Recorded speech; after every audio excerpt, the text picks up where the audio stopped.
Welcome. So let's get started. Welcome to the Flyte Contributors meetup, June 20. And yeah, reminder that recordings of these meetings are available under the Flyte YouTube account. There's a playlist called Contributors Meetup, so you can find mostly all the previous sessions there, and the meeting notes are archived in the community repo, in the Flyte community repo. There is a minutes folder, and you can find all the archive of notes there. All right, anyone joining the first time? No, I don't see anyone. Cool. So can move to the next section in the agenda. Again, I'm sharing here the link to the agenda notes for folks who just joined. Feel free to have anything there. Just hit the pencil icon and add anything there. New RFCs, I don't think there is anything exactly new to discuss here. No, nothing. And nothing new in the incubator, unless you want to revisit something.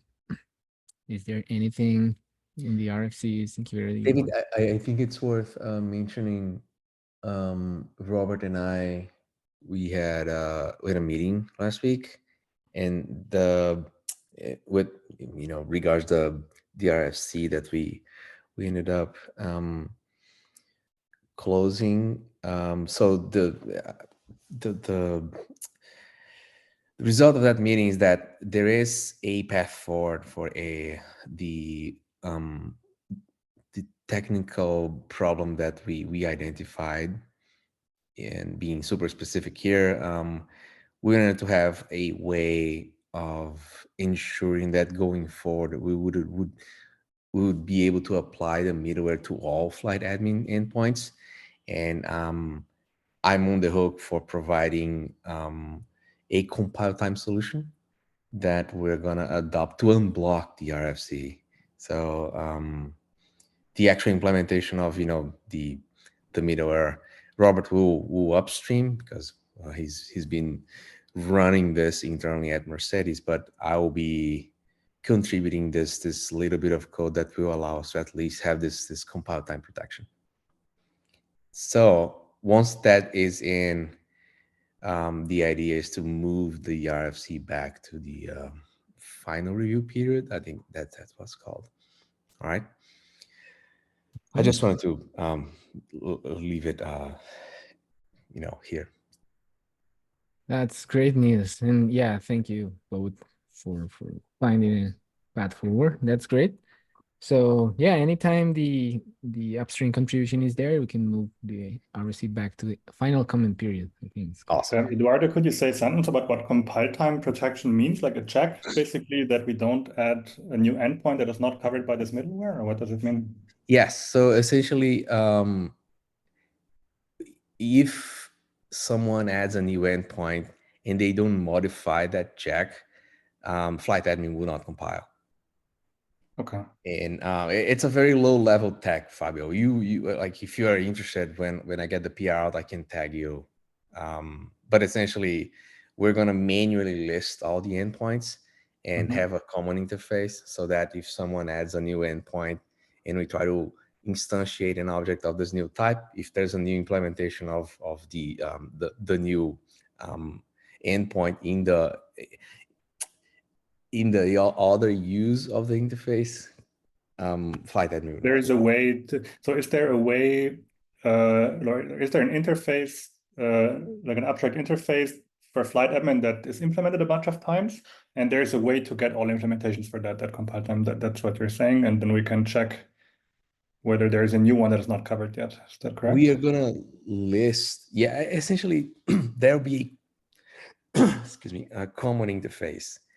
And it's just like a Golang interface, that we have Yes. several implementations of. If the interface doesn't implement if the implementations don't implement all the methods of the interface, that that object, that code will not compile, essentially. Okay. Again, it's a very low tech solution. It's not. We try to explore more elegant solutions with like reflection and whatnot, but couldn't make that work. So we're going with this, which I think it gives us enough protection, and like the interface will have a big fat comment that explains what to do in case you see this error. So I think it'll be okay. Okay, got it. Thanks for the explanation. For sure. Great. Thank you both. All right. Next up will be what we call community posts. Let me now share my screen to make this easier. So kind of a small, short list of noteworthy PRs that are pending for review. Again, the goal is not to review them here live, just to kind of surface both PRs and some issues. I was kind of browsing issues that have a certain level of activity in terms of comments. And seems like we were close to a decision or close to an implementation, but it's still open. So probably we just need to revisit them. So in terms of PRs, the first one, thank you, Fabio. You will review one more time by the end of the day. This comes from the LinkedIn team. And I think there was a related PR that was merged, but it's all about the execution cluster labels in PyFlyte. I think this one, I don't think we need to discuss this one. It's a no-brainer. We'll need this one too. Looking forward to having it. Thank you, Fabio. Awesome. This one, yeah, I think this one was related to a regression, the last Flyte version. And this is Felix proposing a solution to avoid dropping the envFrom field from pod template. So again, I think, yeah, I don't know what's the status here. It needs further review, additional PRs, or I'm on the hook for this one. I'm working on it. Felix's PR is really just the beginning, like it requires tests, and yeah. So I'm publicly announcing that I'm taking this to the finish line. Okay. Thank you. Right. Awesome. I'll add that to the notes. Next one. This is not a big one, but it's close to the finish line again. Some improvements to the flyte-core Helm chart, and even the contributor added a nice blurb that we can add to the release notes. So probably needs a final review.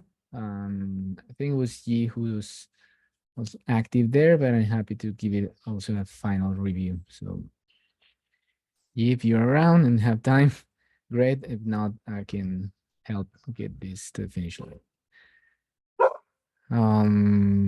Cool. And finally, I found this one. This is pretty new, like today, 2 years old. But yeah, very interesting. Feel free to give it a look. Support for positional arguments. So super interesting. All right. Any other PR in progress PR that you feel we should kind of surface here? Come to your mind? No. All right.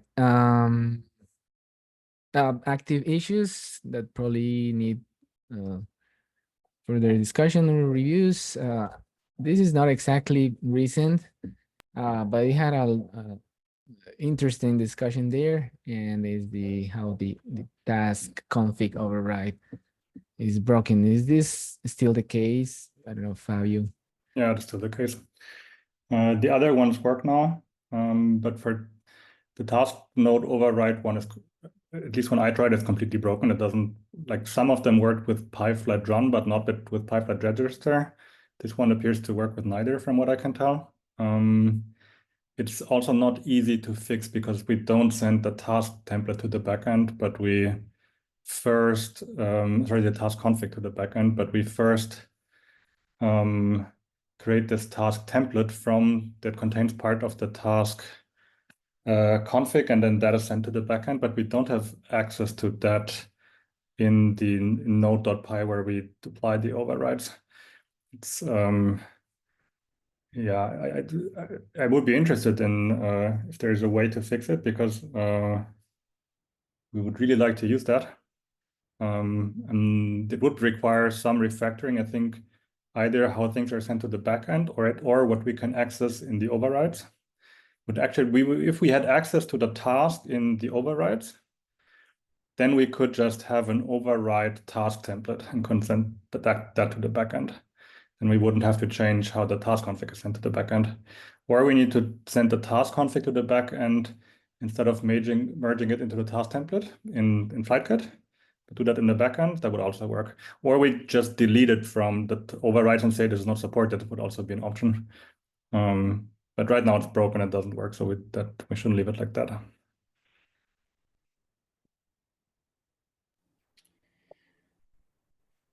Fabio, can I ping you on this chat about this side of this meeting? I don't think we can fully support having, task config, but yeah, let's chat, okay? Yeah, let's do that, I think. Or cool. Let's chat outside of this meeting. Amazing, yeah. Thanks for bringing this one up. I think this completes the configuration story. But yeah, cool. Awesome. All right, next one. This one. Yeah, again, the criteria here was recent issues with a certain level of activity, but not yet finished. So support for defining declared tasks in classes. I think I've seen a couple of questions from the community on this, and yeah, it was an important level of activity. Was not clear if this person was going to take it or not. And there was some mention from Ketan that we were thinking on something about this, but I don't know if anyone has any update comment around this.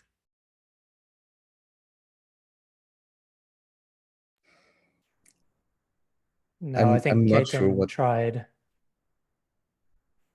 No, go ahead, Niels. Yeah, I think Ketan had tried something, and then the person who opened up the PR hadn't had time to work on it. But yeah, not sure. It would be cool to support this, but seems kind of tricky.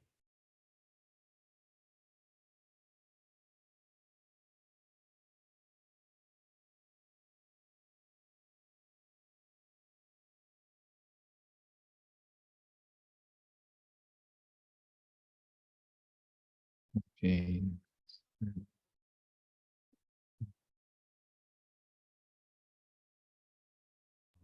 All right.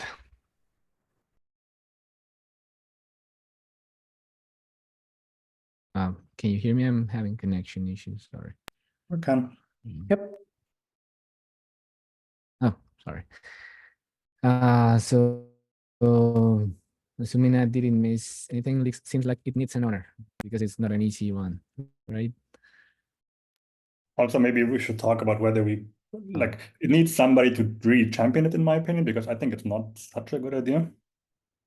But that's my personal opinion, right? Like, why put a class? Like, what do we get from putting a class around tasks? I'm not convinced that we need this, but if there's a champion for it, then it would be okay, I guess. But let's not just jump into this and implement this without good arguments why we want this. Yeah, I agree. I mean, maybe to serve as a, I don't know if devil's advocate is the right term, but like as a pretend champion, because I could take it or leave it. I think the story is more migration.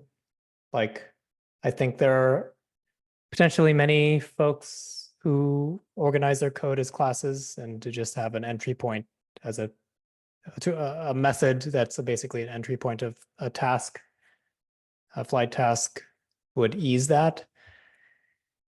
But my counter would be just like use a function. So I don't know that. Yeah, we do need a champion.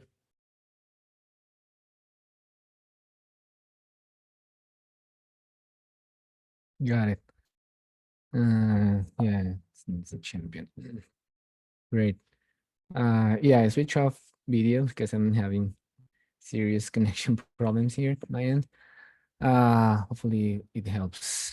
Okay, and next one that I found interesting was this one, a method or a way to query large workflows.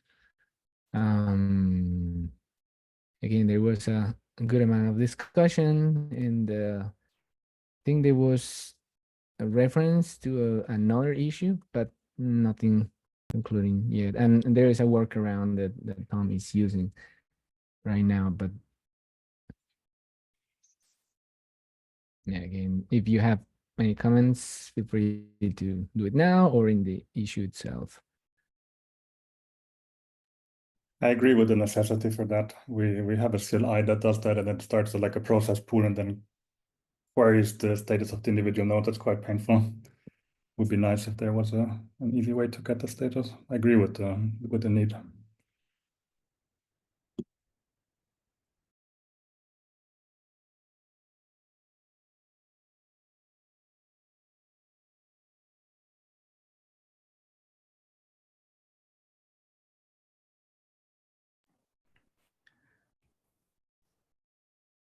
Awesome. Thank you.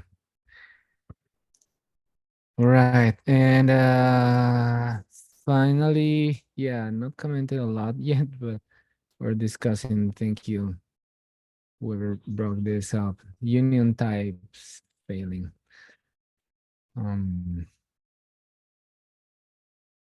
Yeah, I can say maybe something about it. Can you open the issue? I'm still seeing the other one.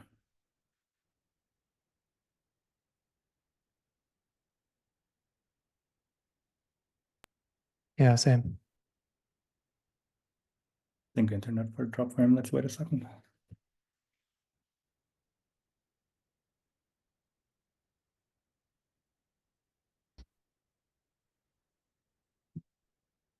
Sorry, I'm back.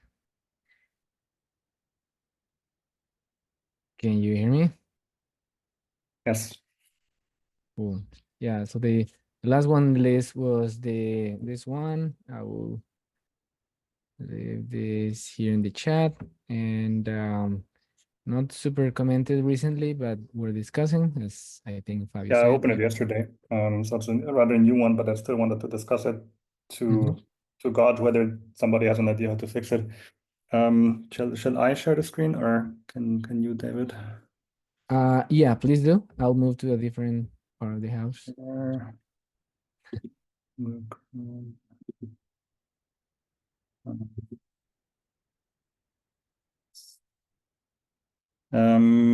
Wait, I need to, yes.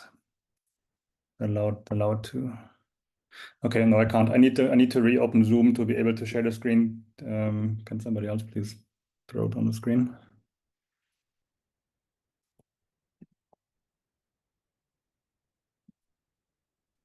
One sec.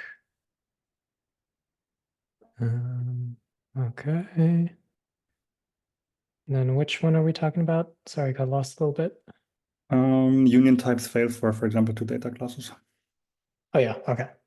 So if we take this example here, imagine we have two data classes. Let's just call one A, the other B. Use case for that would, for example, be two different configs, and the task receives either A or B, and then we give the task A, B, right? Like from a Python perspective, this should absolutely work. It doesn't, and the reason is I put some code snippets from Flyte Propeller below. The reason is, if you scroll down a bit, that when compiling the workflow and running some checks on the edges, the Flyte Propeller has this union type checker, and the union type checker goes over all variants and makes sure that only one of the variants matches what we passed to the what we passed as an input. So we pass a B in, and this union type checker here checks for A and B that only one of them is found, or that only one of them matches. And let's say we first check A. What we want to happen is that we first check A does not fit B, so we continue. We check B fits B. We found exactly one, so we're good. What actually happens is that A says, I'm a match for B, even though it shouldn't be. And then the union type checker says, well, I don't know which one it is because both would fit, and then it rejects basically the input. And if we look down at what happens in the actual check, whether A matches B, we see that we drop all metadata. There are no tags, so we just check that both of them are structs with empty metadata and empty annotations and empty structure. So basically any data class matches any data class here, and even any other type that is not a data class that uses protobuf struct as transport will also match any data class. So we can't have a union type that has two things in there that both use protobuf struct as transport and have nothing else, because they will be considered the same. Yeah. Is there a reason we throw away all that metadata? I don't know. And my first thought was, well, maybe we can just add a tag here or some kind of metadata that tells us that A is not B and the type transformers shouldn't match. But I don't know how to do that without breaking inheritance, right? We can't just if we just added the Python type as a string here maybe and compared them here, how will we figure out whether something inherited from something else? It's a difficult problem. I have no clue how we should solve this.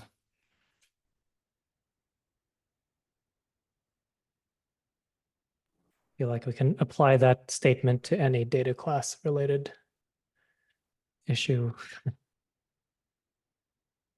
I mean, it's we worked around it now, just avoiding it, but it feels something that's fundamental and that would be nice to have a solution for. Yeah, like the data class transformer came before we bolted union types onto the Flyte type system. But great catch on this comment about supporting inheritance, with data classes, which is a very common use case, right? I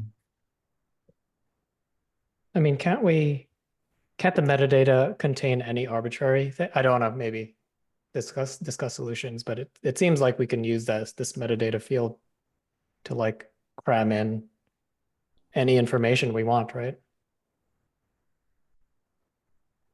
Yes. Yeah, but the check today, including like bases, like the Python under bases, which will contain like what it inherits. If you know them in where you produce the data class, maybe the other task has more available. I mean, I think we can encode the inheritance chain in this as metadata, but we're gonna have to make this corresponding change to the type check encoding in Propeller, and then this trivial checker will not be so trivial anymore. Jokes aside, I do think that we can that we should have emitted more metadata for data classes, even though this case, Fabio, of having data classes that are yeah, but unions should have supported data classes from the get-go, really. Like, I think this is a huge bug. Lower priority, but still very serious, is this problem with inheritance that I think it deserves its own, separate discussion. I don't think we should come to a solution here now. I mean, the shallowest case is the name of the thing, the fields, and the types of it. Like, that seems less complicated than considering inheritance.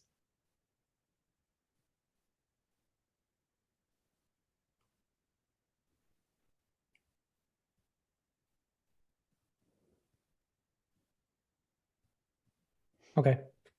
Yeah, I just wanted to bring it up. I don't think we will come up with the solution here. That's fine. Yeah. I also don't like, it's fine to avoid. I think it's something one can work around if one knows about it, right? Just to be caught, or yeah, just something to maybe think about. I'll also think about it, but maybe we can have a discussion some other time. Like we are in the middle of, we're about to invest in revamping some of the data class transformer, which has caused us many issues over the years. This could be part of that that project, Fabio. So the timing is right. I'm just not sure about the solution for some of the problems that you brought up. So I think it's still worth a discussion, a separate discussion about this. All right. Thank you all. And thank you, Nicholas, for stepping in. Right, in the open mic section, I had one recent changes in technical steering committee. Remember that as part of the governance model proposed for this project, we have a small group of maintainers and contributors who are, at least the idea is to represent the community and kind of help move the project towards the right direction. And recently, Bernard, he had to switch jobs and probably won't have enough time to spend contributing to Flyte. So he decided to step down, which is completely fine. And so the PR is there if you want to leave nice comments, because it was great to have him in the TSE. And almost at the same time, we are welcoming Rafael Reposo from Spotify to the TSE.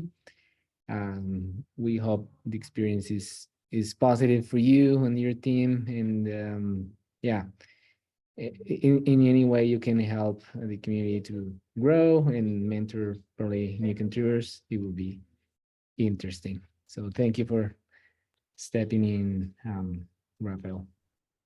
No worries. Thank you for having me. It's great. All right, next one. Yeah, NumPy 2. This is not a serious discussion, just a cry, not for help, but just annoying, yeah, all the things that happen when a foundational package has breaking changes. Feeling this in FlyteKit and also in Pandera, so we can move on. Well, but are all the CI, at least for Flyte, are all the CI checks already working, right? I mean, I think Yeah, we resolved it okay, so far. Yeah. awesome. Thank you. All right, and next up, revisit the copy flag. Yeah, so it's something I'm probably gonna investigate in kind of as part of union efforts to improve UX. But I didn't want to just revisit this issue. I think we've brought it up several times at this point, but this is something that comes up pretty often. And most recently, a user encountered this module not found error in their PyFlyte run task. And I don't know, I'm gonna suggest something and maybe it's not the right way, but it seems like things, like if I have a Flyte project like this, and if I have multiple modules here, module A, B, C, and then they're like kind of there are various imports happening. Like if I run a workflow here, things should just work. And like a copy all flag is fine, but it just feels like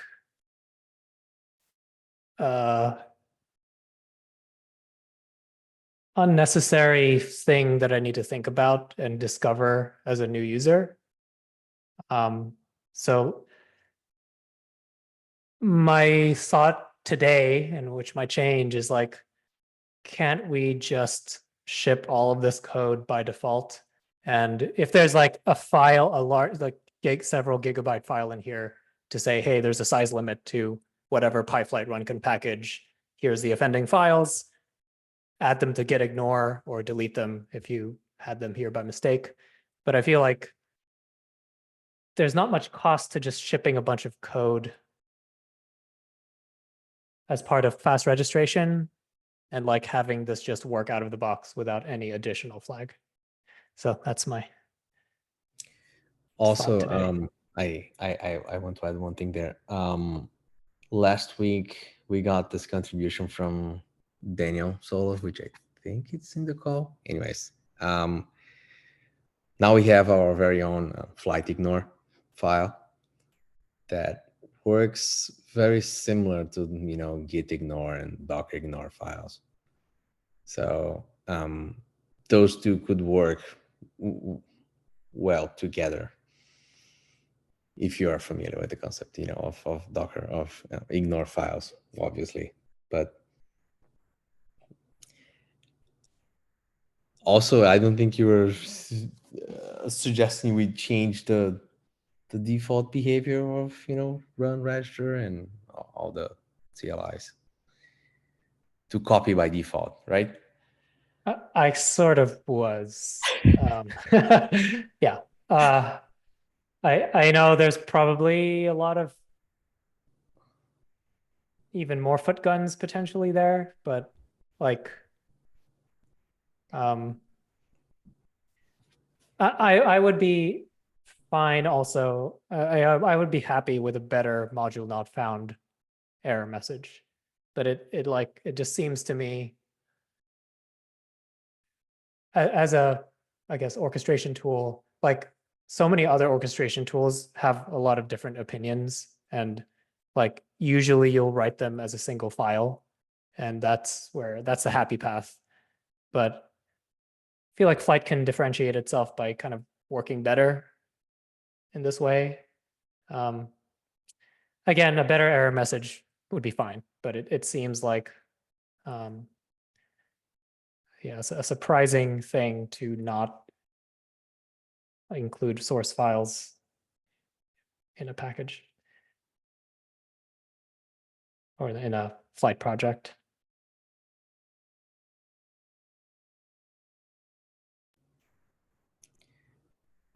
I hear you. You're I totally hear you. In this this issue specifically, this PR of adding like yet another flag, it's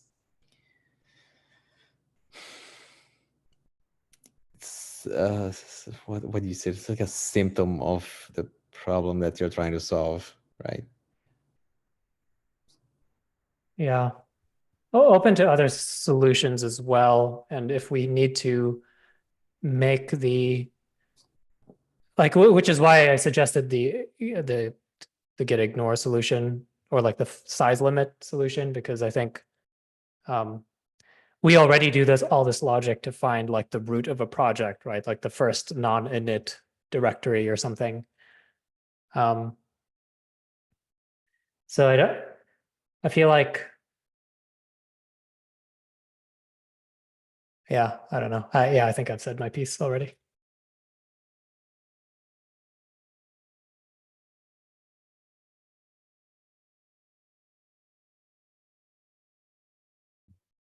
All right. Yeah, I don't know what Rob or Raphael, Fabio think in terms of the usage patterns.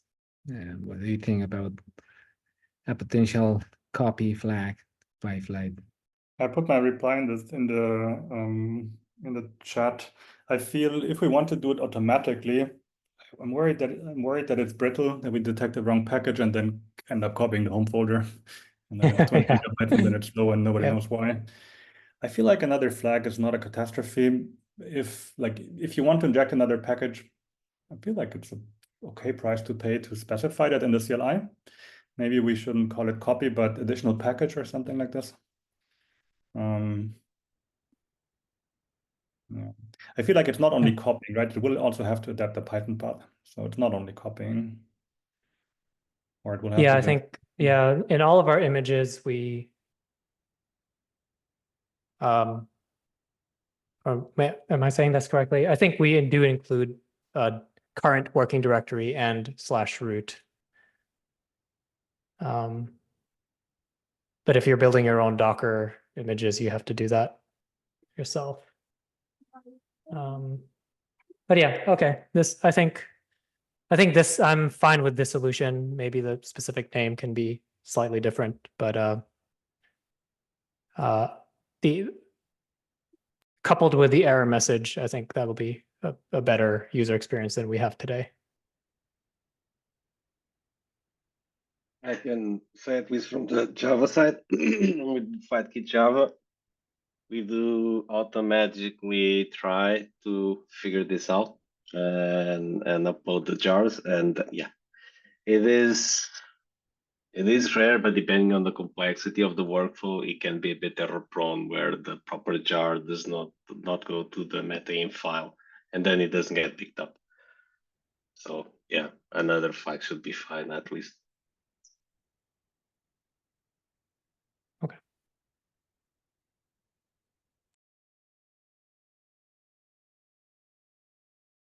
So, all right. Seems like that's it. Is there anything else you'd like to discuss here? Any question? No. I had one. The next meeting is scheduled for July 4th. And yeah, probably that will be completely unfeasible for folks in the US at least. So should we skip that one, turn into async updates? Any objection? I'll also be in a plane that day, so I also can't join. Cool. All right. So thank you all for joining and see you in the next meeting. Bye. You. Thank you. Bye.